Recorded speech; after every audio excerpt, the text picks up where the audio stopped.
Bonjour à tous, moi c'est l'élève ingénieur Tindako Boukri Junior en génie énergie 4 à l'École nationale supérieure polytechnique du Douala. Si je suis devant vous aujourd'hui, c'est pour vous présenter notre exposition d'études machines dont le thème est pompe dans les systèmes offshore. Ce thème a été subdivisé en différentes parties, à savoir introduction, contexte général des systèmes offshore, technologie des pompes offshore, avantages et inconvénients, et enfin la conclusion. C'est quoi une pompe? Une pompe est un équipement capable d'aspirer et de refouler un fluide. On distingue deux types de pompes, à savoir les pompes centrifuges et volumétriques. Nous allons nous attarder sur les pompes volumétriques à cause de leurs caractéristiques adaptées aux fluides ayant une viscosité élevée. À cela dit, une pompe offshore est un équipement essentiel pour les plateformes pétrolières, les éoliennes en mer et les autres installations offshore. Bonjour à tous, je suis l'étudiant Talokem Zobouri au niveau 4 génie énergétique. Je vais vous présenter la partie contexte général des systèmes offshore. Tout d'abord, nous allons définir c'est quoi une pompe offshore. Une pompe offshore est un type de pompe spécialement conçue pour fonctionner dans les environnements marins difficiles des plateformes pétrolières et gazières offshore. Ces pompes sont utilisées pour extraire le pétrole et le gaz des réservoirs sous-marins, transférer les fluides dans les installations offshore, réinjecter l'eau ou le gaz dans les réservoirs pour maintenir la pression. Après avoir parlé de la définition des pompes offshore, nous allons d'abord voir quand est-ce que a vu le jour les premières pompes offshore. Concernant l'historique des pompes offshore, les premières plateformes pétrolières offshore sont construites. Les pompes utilisées sont principalement les pompes centrifuges. Donc on voit ici que en 1940 à 1950, les premières plateformes pétrolières ont vu le jour et avec elles les premières pompes offshore. C'était principalement les pompes centrifuges. Dans les années 1960-1970, les pompes offshore commencent à être conçues spécifiquement pour les conditions difficiles en mer. Donc on abandonne la technologie des pompes centrifuges qui étaient conçues pour les systèmes onshore pour construire des technologies propres au système offshore. En 1980, les pompes à vis et à membrane commencent à être utilisées en offshore. Et de 1990 à 2000, les pompes submersibles et les pompes électrosubmersibles deviennent plus couramment utilisées. On va donc passer l'historique des pompes offshore. Nous allons continuer donc avec les technologies des pompes offshore. Bonjour, moi c'est l'étudiant Etienne. Nous allons continuer la présentation en vous montrant les technologies des pompes offshore.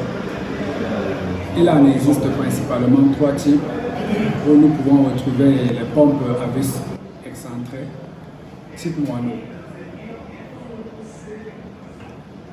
Ces pompes sont constituées d'un rotor, stator, le corps, la barre flexible, l'aspiration, la garniture, le capotage, l'entrefoise, les pieds, l'enveloppe du stator et enfin le socle.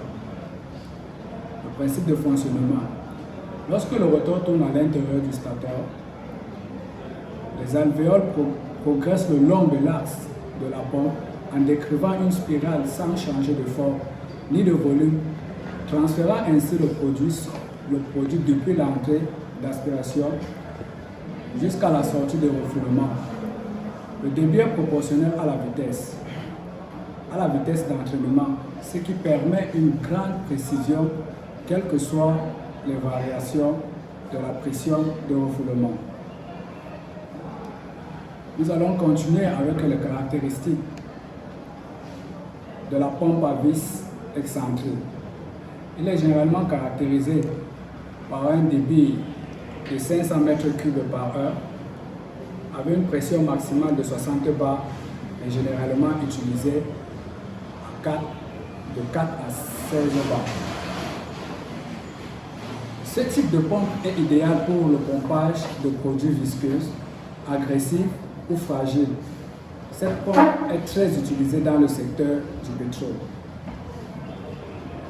Ensuite, nous avons la pompe à membrane. La pompe à membrane est principalement constituée des collecteurs de refoulement les clapets à billes, les sièges du clapet, cage du clapet, l'arbre et la membrane. Le principe de fonctionnement. Les deux membranes sont reliées entre elles par l'axe. D'un côté, l'une des membranes reçoit la pression de l'air comprimé, ce qui entraîne le déplacement de l'axe de l'inversion du distributeur d'air. Ensuite, c'est l'autre membrane qui reçoit la pression. L'ensemble d'axes membranes effectue ainsi des allers et retours, créant dans les chambres côté liquide, aspiration puis refoulement. 4 clapets assurant dans le bon sens le passage du produit. Comme caractéristique de pompe à membrane, il a un débit de 500 m3 par heure avec une pression allant jusqu'à 1200 bars et il est utilisé pour des liquides chargés, liquides corrosifs et dangereux. Nous allons continuer avec la pompe péristatique. Bonjour, je suis étudiant dans l'objet Franck Makacho au niveau 4 en génie énergétique. Si je me tiens devant vous aujourd'hui, c'est pour continuer notre exposé qui porte sur les technologies des pompes offshore. Je veux continuer en présentant la partie qui parle des pompes péristatiques. En effet, les pompes péristatiques sont constituées d'une partie refoulement, de galets, de la partie aspiration, d'un tube caoutchouc déformable et d'une butée. En effet, le principe de pompage péristatique repose sur la capacité que possède un tube en matériau souple type élastomère à se déformer puis à reprendre sa forme initiale après avoir été écrasé ici par un galet. En effet, son principe repose sur 3 parties qui portent premièrement sur l'aspiration, le premier tiers de tout, la deuxième partie qui parle du transfert et la troisième partie qui est le refoulement. Comme application des pompes péristatiques, elle convient particulièrement au secteur de la pétrochimie. Et ses caractéristiques sont les suivantes. En début, nous avons 50 m3 par heure. Nous avons un débit qui va de 50 m3 par heure jusqu'à 50 bars et la viscosité allant jusqu'à 60 000. Moi, c'est Takou Fogori Junior, étudiant en génie énergétique à Polytechnique de Douala. Avec moi, nous allons parler des avantages et inconvénients des pompes appliquées au système offshore. Commençons par les pompes en membrane. Comme avantage, nous avons les débits précis, les débits réglables et le rendement est élevé dans ces pompes. Nous avons moins de sensibilité aux particules, une très bonne résistance chimique. Passons maintenant aux inconvénients. Nous avons les débits par à-coup, les températures de service limitées. Voilà ainsi terminé avec quelques inconvénients de ces pompes. Nous passons aux pompes péristatiques. Comme avantage, nous avons les débits réglables, les précisions du débit, la résistance aux liquides corrosifs, l'auto-amortissage et aussi il y a une plus sensibilité aux sorties et aux suspensions. Comme inconvénient, nous pouvons dire qu'il y a encore des débits par à-coup, les températures de service limitées. Nous avons aussi l'usure du chaud. Passons aux pompes à vis excentriques. Comme avantage, nous avons les débits réglables. Et ces pompes sont aussi plus sensibles aux solides et aux suspensions. Ils ont aussi comme avantage les stators faciles à remplacer. Comme inconvénient, nous avons l'encombrement important, les températures de service limitées, l'usure du stator et la sensibilité aux liquides corrosifs. En résumé, il était question pour nous de vous présenter les différentes pompes appliquées au système offshore. Pour cela, nous avons présenté le contexte général des systèmes offshore, nous avons donné les différentes technologies des pompes offshore et enfin les avantages et inconvénients.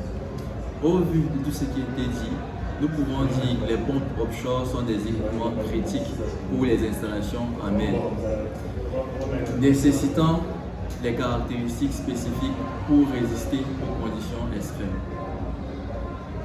Les fabricants et les exploitants doivent respecter les normes et réglementations strictes pour garantir la sécurité et l'efficacité. Je vous remercie.